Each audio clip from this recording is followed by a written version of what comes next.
Hello and welcome to this KSPS election special. I'm your host, Teresa Lukens. On February 9th, voters in 13 Spokane County school districts will be deciding on levy initiatives. As with everything these days, COVID-19 has complicated matters and made the staff, programs, and services that levies provide even more critical for schools. Joining me tonight are Spokane Public Schools Superintendent Adam Swinyard and Central Valley School District Superintendent Ben Small. Both of your districts have levy renewals on the ballot, which replace expiring 2018 levies. But before we launch into that, we actually want to talk a little bit more about your respective school districts. And let's start with Superintendent Swinyard. Yeah, thank you so much. Well, Spokane Public Schools is one of the larger school districts in Washington State. We're actually the third largest at this time. And we have almost 30,000 students and close to 4,000 staff members. So we're one of the larger employees in the county. And we have 54 schools across our city that serve a wide range of students that have a variety of different needs and interests and dreams and aspirations. And that includes 79 different spoken languages in our district now, as well as almost 5,000 students that receive special education services. And almost 60% of our students live in poverty. So we are a district that is very proud of our focus on education, very proud of the course that we help kids chart to a happy and successful future, and a district that really believes in the mission of public education and the value that it plays, not just for the individual, but also for the wellness and the vitality of our community. So we're really excited to speak with you today about our levy. It's a really important and critical part of our school district and our future. Okay, and Superintendent Small, thank you for being here. Thank you very much. The Central Valley School District is about half the size of the Spokane Public Schools. We're about 14,800 students, serving over 83 square miles in the Spokane Valley. Our students are served in over 28 learning centers and schools across our school district, and soon to be 29 schools with the opening of Ridgeline High School in the fall of 2021. As we look at the future of our students in the Central Valley School District, we're absolutely proud of the quality of education that our students get, both in the fine arts, to music, to our athletic programs, and then our academic excellence in the Central Valley School District. And our levy is absolutely critical for us to continue those excellent programs that our students help our students thrive, and just as in Spokane Public Schools, chart their course for their future. And I would say this, we feel very, very fortunate in the Central Valley School District to be located in a region that has academic excellence and excellent school systems across our entire county. And we're excited and proud to partner with Spokane Public Schools. Let's talk about both districts' response to COVID-19, the how and the why behind how you've responded this school year and finishing last school year. Superintendent Small? Yes, our approach has always been to be a good community partner, to act in the best interests of our students and staff safety, but also to understand that we're not isolated within a community, and what we as a school district do and how we approach this pandemic and COVID does impact the rest of the community and our region. And so we have followed the guidance from our local health district and the state Department of Health as we have responded to the pandemic. One of the things that we wanted to do is make sure we were an asset to the community, making sure that we were continuing to take care of food insecurity for our students, delivering meals beginning in March, one day after the school closures were announced, to making sure that our parents had outreach and computers and technology to support our students as we've moved forward. So our whole approach has been, let's make sure that we're following the experts' guidance, the health experts' guidance in moving forward. And we think we've done a tremendous job. And of course, we have had successes and failures in that, and always working to make sure we're making corrections. How challenging is it to keep those connections with the students and the parents when you're dealing with some remote learning? It's absolutely a challenge. One of the things that we established is an outreach team, and we have a team of social workers, team of counselors, our safety resource officers, and we are out asking and reaching out to our parents who haven't engaged. And so we are making home visits, making sure that right now our campus resource officers are delivering Chromebooks to the doorsteps of families. Even today I saw a group of a box of Chromebooks leave our district office with our campus resource officers to be delivered right to their doorstep to make sure that that connection was made. So this outreach team has really been vital in making sure that we are staying connected to our families as we move forward. Mm-hmm. Superintendent Swineyard, talk about this COVID and pandemic challenge that you've faced in Spokane Public Schools. Well, it's certainly been a challenging time. And the reality of a worldwide pandemic that we find ourselves in is no one has ever traveled this road before. And it's been fraught with really difficult decisions. And our commitment from the very beginning of the pandemic was to look back and rely on the practices and the commitments that have historically helped our school district be successful and ensure the safety and well-being of our students. And that includes and is really founded on following the guidance of public health officials. And as you can imagine, on any typical school day, we're following literally hundreds of guidelines and regulations from our public health officials. And we really believe that this was not a moment where we would start picking and choosing which guidelines to follow.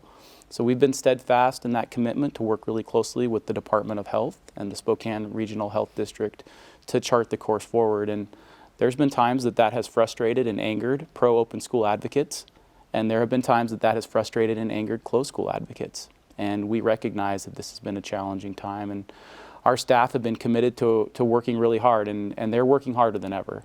And despite maybe some perceptions, teaching in person in a pandemic, and our schools have been open from the beginning with small groups and special programs, and we've started phasing kids back into buildings beginning in October, and we're going to continue to do so. And we've charted a course to have all our students back by March 1st. But teaching in a pandemic and teaching virtual learning, it's in fact a significant amount of work. And the planning and the intentionality to make those personal connections has been an Herculean task for our educators to put that into place. And we've delivered over 1 million meals since the start of the pandemic. We've passed out 25,000 laptops, and we are working to make sure that every day those continue to function so our students in virtual learning can access it. So we know it's been challenging. We know certainly there's no substitute for a typical school day, and we are desperate to return our students back to that as our public health officials determine that that's the right approach and it's safe to do so.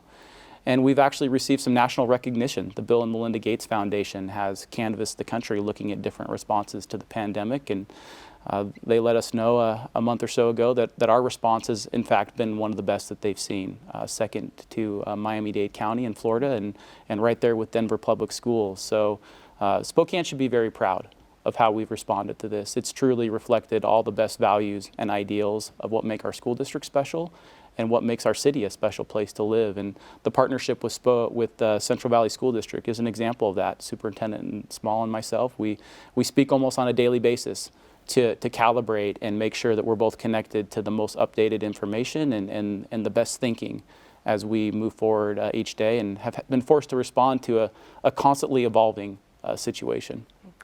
So many people wondering, because your two districts are just miles apart. You both mentioned using the guidance of health officials and the metrics that have been put into place, and yet your response has been slightly different in bringing kids back. Can you explain why that is? Well, I'll give you one example. For us in the Central Valley School District, our sixth graders are in the middle school model, so they are in a separate building from our elementary students. And we are bringing our sixth graders back sooner than Spokane Public Schools. But we're doing that because our students would be one grade level in a building by themselves. And we feel that we can respond to the protocols that are needed in order to keep our students and our staff safe. But because they're isolated in a 74,000 square foot building, and we can learn from bringing them back. They're in a 3-period day, so less movement between classes, which allows us to then make sure we're doing our contact tracing. That contact tracing and identifying cases in a school is really, really important for us to make sure our students are safe and we limit in-school transmission. That's just one difference between the two school districts. The other thing that I would say is every school district has a little bit of a nuance. The framework that Superintendent Swinyard and I are working with to recommend to our board when to come back is absolutely the same and is using that same guidance. But each school district, at least between the two of us, are going to have just small changes. And we're really probably only about 2 weeks difference between bringing our 4th, 5th, and 6th graders back. You must get that question a lot. Why the difference from other districts? Yeah, so as Superintendent Small mentioned, there are some structural differences. His 6th graders are going to be attending middle school with no one else in the building. Our 6th graders will be attending with 6 other grade levels. So there's certainly some nuances like that, but we have stayed in really close concert and collaboration, and at most steps throughout this process, we've had a 2 or 3 week separation. We've really felt like that consistency is important for the community, and our region is really one big family in so many ways, and there's so much interconnectivity of where people work and where they reside and where their grandparents live, and we've really believed that a collective and a coherent response as school districts across the region has been important. And so we recognize that every district has had some nuances, and districts have decided to chart their own path, and we've really worked as hard as we could to maintain some of that continuity, because we know it builds coherence and understanding in our community. Well, unlike bonds, which are typically for building projects, school levies support essential programs, staff, and services that provide a quality education for students. They fill the gap between state funding and the actual cost of critical programs like extracurricular activities, technology, and support for students with special needs. In SPS and Central Valley, the 2021 levy replaces the expiring 2018 levy and is not a new tax. And so, Superintendent Small, how would you respond to those people that feel that school districts don't really need levy money right now? Kids have been at home. You don't need the money. So the first thing that I would say is since September 9th, we have been open. Our school buildings have been open. Our staff is teaching from their classrooms. We have, since that time, until now, we have over 7,500 students attending school on a daily basis in the Central Valley School District. And so we have continued to operate. And I give you an example of one of the areas where costs have increased for us as a school district. We run our buses, our transportation department, at 50% capacity in order for us to meet the social distancing requirements for students as we get them to school. And you think about that. If you put a full bus of children and they are going to school and somebody is sick on that bus, then you have the impact is to more children on that bus. So we are really running at 50% capacity. That bus costs the same to run with 5 students in it as it does with 30 students in it, or 10 students or 15 students, the same as 30 students in it. And so providing that service for our community is vitally important to get our children to school, yet it's costing us more money as we move through this. And so that's just one example that I think shows that the costs are different, and there's some areas where we're saving money, but we also have to invest that money in different areas in order to keep our schools open. And as Superintendent Swinyard said earlier, our teachers are working very, very hard. Whether they're teaching in person kindergartners, who would have ever envisioned when we started this with 15 kindergartners in a classroom wearing masks and a teacher with a mask in front of them? We just would never have imagined that in kindergarten. And that's hard for teachers to do as well. Yet they're doing great work there. And then think about that 6th grade teacher who is teaching students who are transitioned to our middle school, and they're doing that online. And you think about how hard it is when our middle school students need that social emotional connection, and our teachers thrive when they give it and get it. And that is difficult work, yet our teachers are doing that every single day. You think about the custodian in our building who is cleaning twice and 3 times as much as they used to clean within the same shift period that they're there. And they're doing great work, yet it's more expensive, the cleaning supplies, it's more expensive for us to operate. But we've made that commitment to our community to have as great as in-person learning environments for our kids as possible. Superintendent Swinyard, how about Spokane Public Schools? Yeah, well, one of the things that is important to consider is that as we respond to the pandemic, we have to focus on the moment, and we also have to look into the future.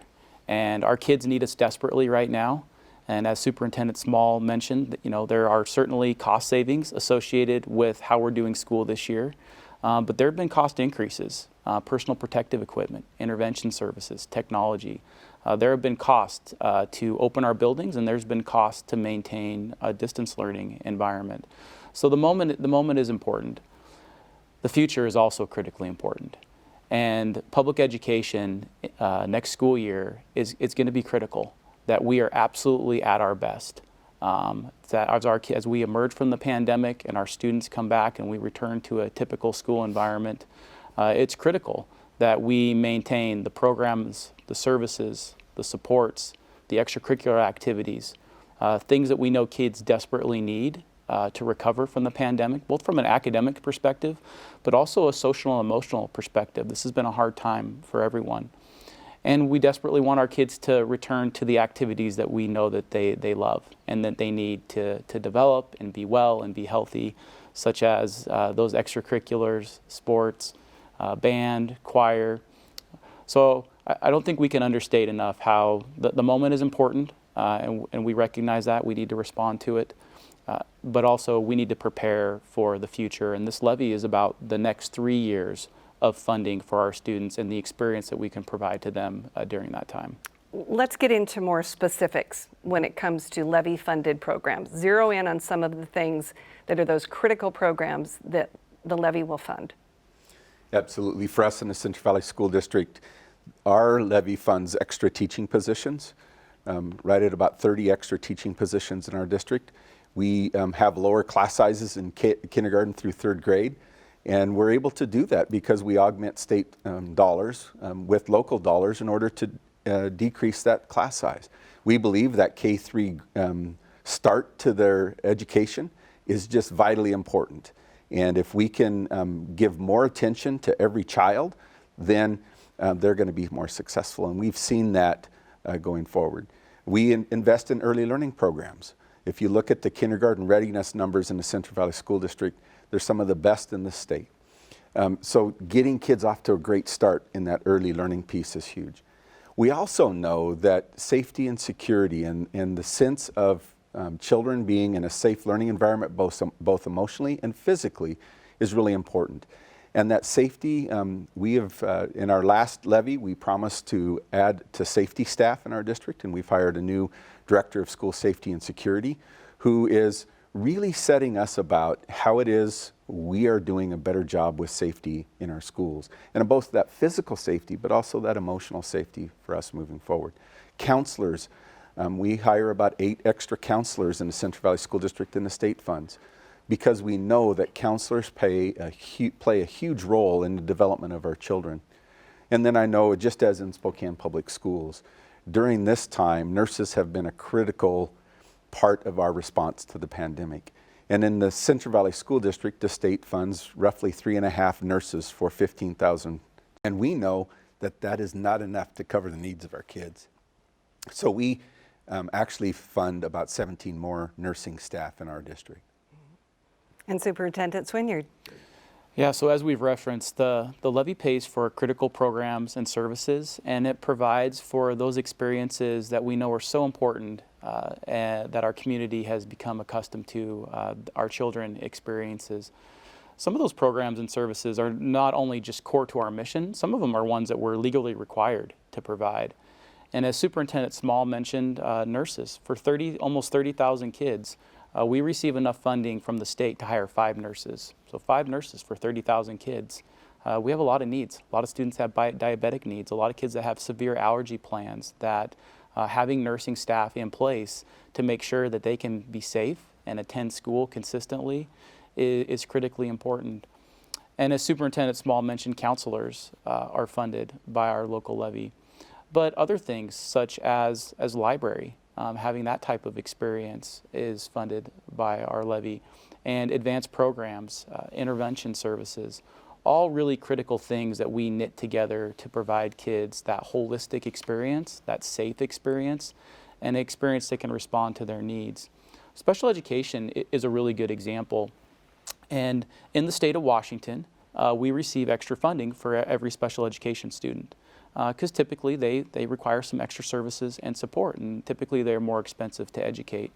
And in the state of Washington, we receive extra funding for up to 13% of your population. So if approximately 13% of your population receives those services, then you get extra funds for those students.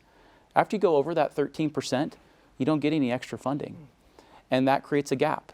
And when those students show up at our door, we don't turn them away. We take them with open arms. We accept them as part of our school. They come with an individual education plan that we're required by law to follow. And yet over that 13%, we don't receive additional funding. And then that falls on our local levy to provide those services. And Spokane Public Schools is a good example. We receive special education students as we've really become a hub for those services because of the quality of the programming, because of the healthcare sector in Spokane, the social service network in Spokane. Families move in from western Montana, northern Idaho, and northeast Washington. They come and they reside in our district so their students can have that academic experience. And there's a cost to that. And it's an unfunded gap that our levy helps fill. So again, these are really core, important programs, not only to meet needs, but also provide that holistic, safe environment for kids. Dr. Swinyard, you say this is not a new tax, it's an extension, the previous levy, but there is an increase involved. So how do you respond to people when they ask about that? Yeah, well, we really encourage everyone, and I know Central Valley does as well, is to visit our website, look through the information materials, the frequently asked questions to see really what are the details and what are the impact to a taxpayer. And as you mentioned, this is a replacement levy, so every 3 years we're on a cycle to put that ballot initiative out to continue that really critical funding for our school district. And a couple years ago, there was a significant shift in state funding. And historically, our local levy rate was over $4. And that shift in funding created a cap for local school districts, and it dropped to $1.50. And what you saw in Spokane and across the state is that created a lot of hardship for many districts and put us in a really hard financial position. And Spokane, like the Central Valley School District, had to make some really significant cuts. We made reductions in programming. We made reductions, we eliminated librarians, reduced custodial staffing. It was a really hard time as we acclimated to that shift in funding. And the legislature recognized that, and they turned around and raised the cap to $2.50. And so what this levy represents is our intent to get to a stable and predictable fiscal environment and programming environment for our families, for our staff, and for our students. So it does represent a modest increase to what folks have paid the last few years. However, the tax rate between what someone pays for their bond tax and for their levy tax, that will be less than what someone paid in 2018. We're actually bringing our bond tax rate down by almost 50 cents. We're really trying to think about that overall tax rate and tax burden. And one of the questions we get naturally is, well, why the modest increase from the last couple of years? And we're actually losing $42 million in projected state funding over the next 3 years that this levy would fill. And that's because of two factors such as regionalization and local effort assistance. It's part of the state formula. So that's a pretty significant impact to our budget. So the modest increase from the last couple years is to address that projected loss in state funding. We're also opening some middle schools to accommodate for the growth in our district. And we are looking to try to bring back some of the things that we lost a couple years ago, such as custodial staffing, make sure our schools are clean, librarians, some of the things that have really been historically part of the experience that our kids have had. But we do have to adjust to that shift in state funding. We've made those hard cuts, and this modest increase reflects those impacts of the lost revenue, preparing for the future. But it is less than that 2018 level when you take into account our bond rate. Superintendent Small, what's your message to voters? Our message to voters is that this levy represents a replacement of our current levy. Our current levy rate is $2.48 per $1,000 of assessed valuation. Our levy will be $2.40 over the next 3 years, 2022, 2023, and 2024. Our levy is built on how is it that we sustain the current programs that we have in the Central Valley School District. We also have to plan for less money from the state. And for us in the Central Valley School District, over the life of this levy, we project we will lose money from the state, which really, to make it more understandable for people, it's like state matching for levy dollars. If you pass a levy, the state will give you a certain amount of money. And we know that that amount of money that the state kicks in to support our local efforts, called local effort assistance or levy equalization, is going to decrease. And so we've had to plan for that as we go forward. But we'll have a steady tax rate of $2.40 per thousand. And that is about 8 cents less than our 2021 levy rate. I want to thank both of you for being here tonight. Very good discussion. And thank all of you for joining us. And please remember to vote on February 9th. And have a great night. Both school districts are holding informational webinars to educate their communities on the state of our schools during the pandemic and to share more about their levy initiatives. In Spokane Public Schools, these are taking place on January 19th and 21st at 6:30 p.m. SPS is also holding a webinar for families interested in the next steps for student learning during COVID-19 on January 25th at 6:30 p.m. Register to attend at spokaneschools.org/webinar.